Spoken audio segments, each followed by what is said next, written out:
The sound. The sound of... The sound of Surrey. Together we can make a difference. BBC Radio Surrey. Now, back in January, you might remember that I spoke to Richard Tyler from Surbiton. Richard was diagnosed with a rare form of blood cancer called mantle cell lymphoma. Richard's doctor recommended a new drug which was in advanced trials, but sadly not available through Richard's insurance. His family therefore set up a GoFundMe campaign, and in just 1 week they raised well over £40,000. Now, back in January, here is Richard telling me what that felt like. So whilst the financial aspect was just blew our world, actually what really moved us more was just this outpouring of generosity, love, kindness, compassion, absolute humanity at its optimum. People offering to people I don't know, going, do you need a bone marrow donor? Can I be tested? Can I set up a monthly amount? I'm going to be paid in a few weeks. Can I set something up? Can we come and cook you meals? It was just that bit was moving beyond belief. I can't describe. Well, Richard and his family decided to set up the Willow Tree Foundation to support other families who also are going through the journey of blood cancer. And I'm delighted to say that the only man who has ever brought a tear to my eye live on the radio is here to tell me more. Richard, how are you? It's good to speak. I bet I'm not the only man, surely, to have brought a tear to your eye on radio. On the radio, I think you probably are, actually. Oh, bless you. It's really good to have you back. First and foremost, how are you? Well, I'm pretty good, actually. Jack asked me before we came on, how are you? And I'm like, well, physically, I feel probably better than I have for many months. And then I look in the mirror and I go, I've got a couple of millimeters of hair back. And I go, hang on, what happened to all my hair? And then I remember what happened in the last 4 months. And then I remember that I have to go and have this transplant in a couple of weeks. So it's kind of a mix of physically feeling all right, and then emotionally and I guess psychologically on a bit of a roller coaster. Yeah. It feels like moment to moment. I can only imagine. In my introduction there, Richard, I gave a sort of a brief outline of how this had all come about. But for those, and we've got BBC Radio Kent's audience with us as well this afternoon, who may well not have heard our conversation in full back in January. So just take us back to the beginning and diagnosis, if you don't mind. Well, it was as you can imagine, a shock for all of us, for Kelly, my wife, for me and my daughter, for our family and friends around us. And I'd had symptoms of funny tummy things and various bits and bobs going on. And I'd ended up, at my request, seeing a consultant and being pushed towards a hematologist who said, it might be some kind of lazy lymphoma. They lie dormant, nothing to worry about, everything's treatable. And my health really got much worse in the space of a couple of weeks, I guess. And then on December the 7th, I was referred to a different consultant, a hemo-oncologist, who gave us the news of, yes, you have stage 4B mantle cell lymphoma. It's very rare. 500, 600, 700 people a year in this country get it.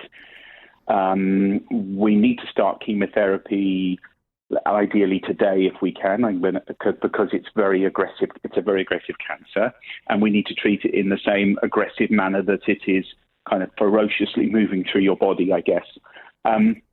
With no treatment, you'll have a few months to live. So I stopped listening after that point. I think we were there for about 3 hours, And then I guess as a family, we tried to make some sense of it. And I guess the first place we went to was, well, certainly for me, was how do I tell Mia? She was 16 then. Or how do I break this news to my daughter? begin to have that conversation?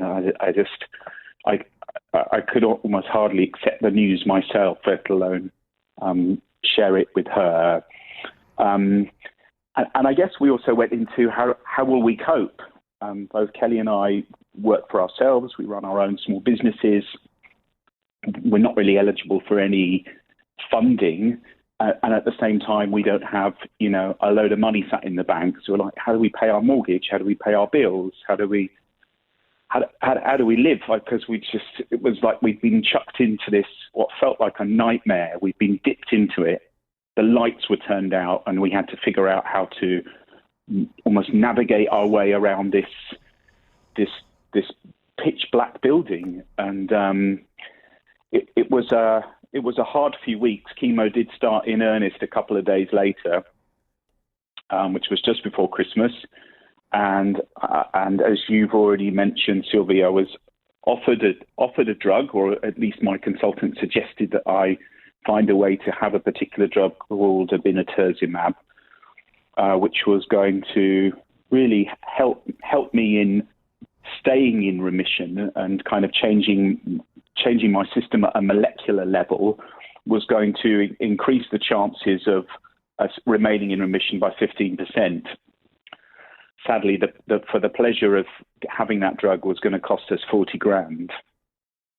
So you can imagine, I guess you can imagine that we're trying to manage a diagnosis of cancer, a serious diagnosis of cancer. We're trying to figure out how we navigate our life, trying to process the news that we've got, and then think about, here's something that can increase my chances of survival by 15%, but how do we find 15 grand?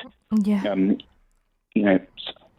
Sadly, with mantle cell lymphoma, unlike other lymphomas, which actually are can be quite easy to get into remission, mantle cell is problematic because it tends to come back. So most people that go into remission, at some point, mantle cell returns. A bit like I had this kind of sense of the Grim Reaper and just, kind of lurking around corners, and when's it going to jump out and go boo? Yeah. And so we were kind of like most people, I guess, that are plunged into this world of cancer, are attempting to really spin a lot of plates and make a lot of sense of what's going on. As you said, Kelly set up the GoFundMe page, which we thought we might get a bit of a contribution to the 40K. And within 6 days, we got just over 40K, and which is astonishing in that amount of time, right? It was just, it's like unbelievable. How did that happen? From complete strangers, from some of my clients, friends, family. It was mind blowing, really, and humbling at the same time. So there you are at that stage, Richard, and you've just eloquently described what you and Kelly and Mia had to absorb. A frightening diagnosis, treatment, and financial issues around not just getting the money for this treatment, but also to be able to pay your bills and live your lives. But you and Kelly and Mia don't take anything lying down, do you? So you get your head around all of this. And because you raised that money in a week and some, you then go and decide, well, I'm going to help other people at the same time, as if you didn't have enough to handle. And this is where the Willow Tree Foundation comes in. Tell us a little bit more about it. Yeah, I guess, Willow Tree was really born actually a couple of days before we hit our 40K, of going, we're going to hit 40K, that's insane. What then? Do we stop at 40K? And I think what you've already said, Sylvie, in the introduction was that whilst we were overwhelmed by the money that people gave us, actually what we were almost most floored by was this were people appearing who were offering to do anything and everything to support us, and this outpouring of heart and love and compassion and kindness and people giving up almost so much of themselves to support us. And I remember on the Saturday night sitting here on the sofa with Kelly going, there are people, I'm sure, that navigate this journey in a much more challenging and testing way than we are in some ways. And the words we used was, actually, we felt quite blessed and privileged to be in the place that we were in, which is unusual when you think about facing stage 4 cancer. But actually, we really did. And I was absolutely adamant that there will be thousands of people in this country who are given a cancer diagnosis and actually aren't able to afford to put food on the table, that their partner will have to do extra shifts, they'll have to travel across town just to get to the hospital on a tube, come back, cook their family's dinner. And actually this support network had stepped in so close to us to help us with, managing our home life, managing our finances. Kelly took on an extra 2 jobs to be able to kind of make up the shortfall in our income. But actually we felt okay. We felt so held, and just this realization of what about all those that aren't held? What about those that are not able to breathe financially because they don't have enough to get them through, and actually they don't have the love and support that we were offered? So really the Willow Tree was about standing shoulder to shoulder and heart to heart with fellow travelers on this journey. And the shoulder to shoulder is, how could we offer practical help to them? Our learning of the cancer journey, the things that we've discovered, the things that we've gathered from elsewhere about how best, not just for me to move through it as the sufferer of cancer, but for the family to best move through it. And at the same time, how could we offer some kind of financial gift to people so that they could at least breathe? They could at least go, do you know what? I've got $5,000, I've got $10,000 that can just see me through, pay my mortgage, and actually I can focus on recovery, healing, and just that journey to get better. And then the heart-to-heart piece was, how could we also channel some of the love that actually came our way and the kindness, and channel it towards others who, boy, in that moment will need it. Blimey, will just need something to feel safe, listened to, held up in the most rubbish of days. And hopeful, I would imagine, Richard. Yeah. Giving hope for your future and their future. Yeah, hope's a word that's really kind of flying around in my mind at the moment, and how there's such a thin veil between hope and despair, and that's what I found in the last 4 months, that hope and despair are so close. They're like twins in a way, and I think what this cancer journey brings is this fast movement between hope and positivity and believing that it can be okay and it can be better. And at the same time, there's this, for me at least, there's been this terrible sense of despair. Just as I said, the darkness. Someone turned the lights out all of a sudden, and I couldn't find my way. That feeling of almost being detached and in some kind of awful dream. I can only imagine. You describe it. It's so eloquently. We will give out the details of the Willow Tree Foundation in just a moment, Richard. But I just, because I'm conscious that the news is coming up, and I really want to be able to give you this opportunity now to tell us about what's happening next for you, because currently I know you're self-isolating.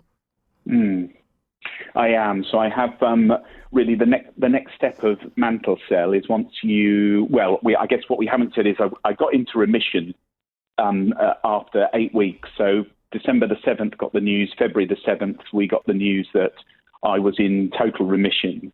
So through the very aggressive rounds of chemo, had got rid of any sign of cancer in my system.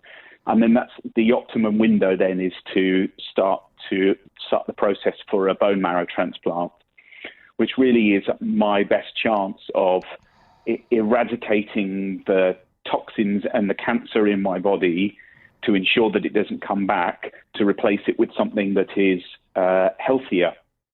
So they will be using my own cells. I won't be having a donor this time. And that's going to be in 2 weeks. So I have 2 weeks now to isolate, where I need to stay well and in and germ-free. I have 4 weeks in hospital in isolation. Can't have any visitors. Kelly and Mia can come and see me through the window if they like and wave, Wow. but we've decided that that's just that's going to be too difficult. Yeah. So I have 4 weeks in hospital, and then I have 3 months of isolating at home because my immunity really is completely blown up. So you've come so far. You really have just amazing in every possible way.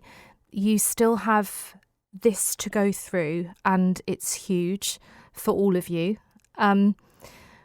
But would you be happy to come back on the programme when you are at the other side of this isolation and the bone marrow transplant that they're doing this time round with your own cells, and to give us an update on how that has gone for you, and also a further update on, and perhaps we might be able to involve some of those that you've helped with the Willow Tree Foundation. I'd love to do that if you feel that you're up to it. Brilliant. I'm sure I'll be up to it. I'm confident of that.